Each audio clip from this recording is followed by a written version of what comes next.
Já estamos de volta. O nosso tema de hoje é a cefaleia em crianças. Eu converso com a neurologista, doutora Thaís Rodrigues Villa. Doutora, quando eu tenho enxaqueca, tem vezes assim que eu tenho vontade de morrer. Se pudesse, tiraria a cabeça fora, arrancaria, porque é insuportável. Imagina isso nas crianças.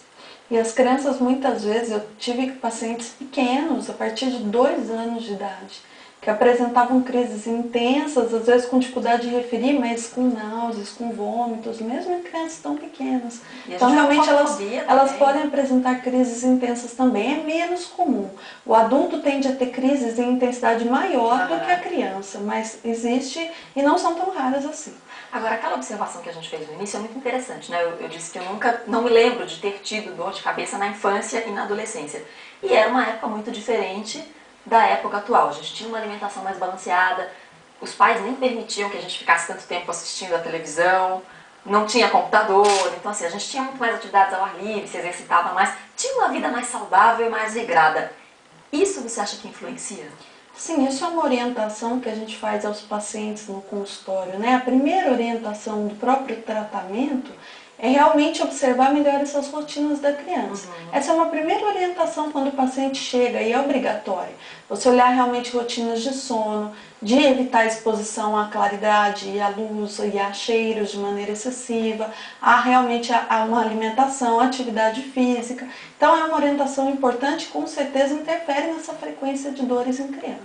E a gente nem tinha televisão no quarto, né? Naquela época. Hoje em dia as crianças têm televisão no quarto. Hoje em dia tudo é muito a televisão, tudo é muito, né, o computador. Então essa exposição a luzes, né, de televisão, de computador, realmente é muito maior do que antes. Essa ambientação na hora de dormir, né? O quarto escuro, arejado, também pode influenciar? Pode melhorar a frequência se você tiver rotinas pré-estabelecidas, né? Boas rotinas sempre ajudam a prevenir. É importante falar, isso não é a causa, né? A enxaqueca, ela tem um cunho hereditário. Então essas crianças que apresentam enxaqueca, elas têm uma tendência delas hereditária a apresentar essas crises. Mas tudo isso que nós estamos conversando no ambiente funcionam como gatilho, como provocadores dessas crises. Então se eu melhorar esses provocadores, com certeza eu vou diminuir a frequência das dores. Se a criança tem dores de cabeça muito frequentes, imagino que os pais logo devem pensar que é alguma coisa grave. Sim.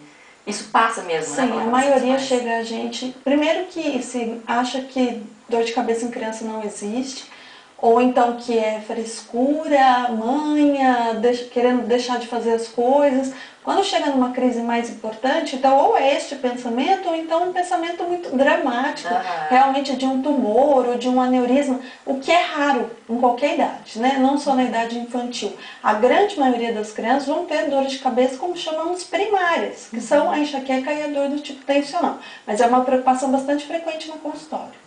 A partir de que idade a criança pode começar a ter dor de cabeça? Desde bebezinho? Na verdade, a gente já viu pacientes que têm dor de cabeça desde que podem falar disso, né? Como eu falei, eu tenho pacientes com 2 anos de idade que, ao conseguir expressar isso de alguma forma, já relatam dores de cabeça. São mais raros. Na idade escolar, que a gente chama a partir de 5, 6 anos de idade, essa incidência da cefaleia vai ser maior mesmo. Então, mas a partir de que a criança possa falar, realmente existem casos mais precoces. E é na idade escolar também que as crianças descobrem se enxergam bem ou não enxergam bem e se precisam usar óculos. Isso deve fazer diferença. Na verdade, também. Isso é um mito bastante grande. Assim, todas as escolas, elas demoram muito a encaminhar essa criança para uma avaliação de um especialista em cefaleia, por conta desses mitos de que erros de refração como miopia e hipermetropia são causas de dor de cabeça. Isso não é verdade. Não é verdade? Não é verdade. Eu já tive pacientes que antes de passar no nosso setor, ou mesmo comigo em consultório, procuraram 4, 5 especialistas em oftalmologia insistindo nessa hipótese.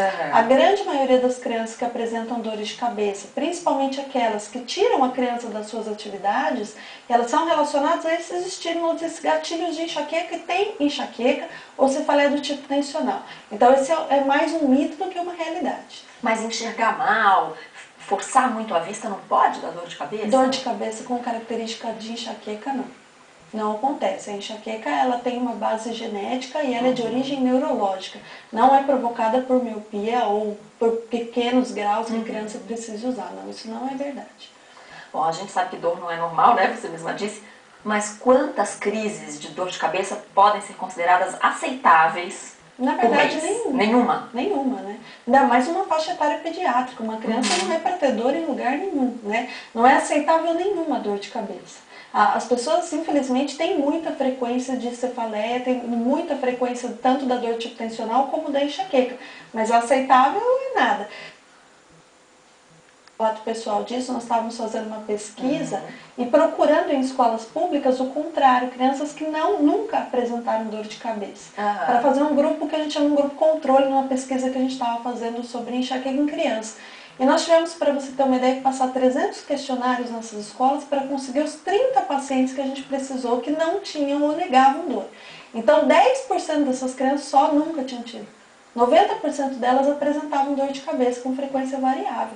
Então é muito frequente, é pouco ainda observado e principalmente pouco valorizado pelos pais e pela escola a frequência de dor de cabeça em criança, que nunca é normal. Não é aceitável ter uma dor. Uma dor é sempre um sinal de alerta de que alguma coisa está errada no organismo. Aí a gente volta para aquele número que você deu pra gente no início, né? Que de 70% a 80% das crianças têm dor de cabeça e é um número que eu não imaginava. Sim.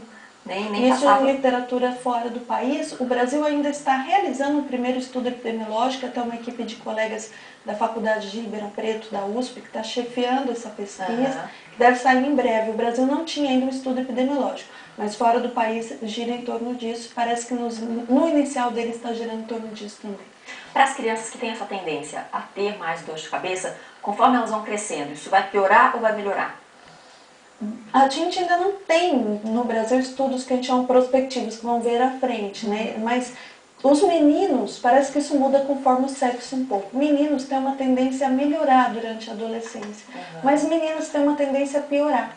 E na época da menstruação, para as meninas também deve ser uma tortura, né? A Junto com a mudança, cólica, exatamente, a mudança hormonal que acontece no ciclo normal, existe uma mudança hormonal. Então a menina ela tem quedas e picos hormonais que são gatilhos também para aquelas mulheres que já têm tendência de apresentarem principalmente a enxaqueca nessa queda hormonal que é o período pré-menstrual.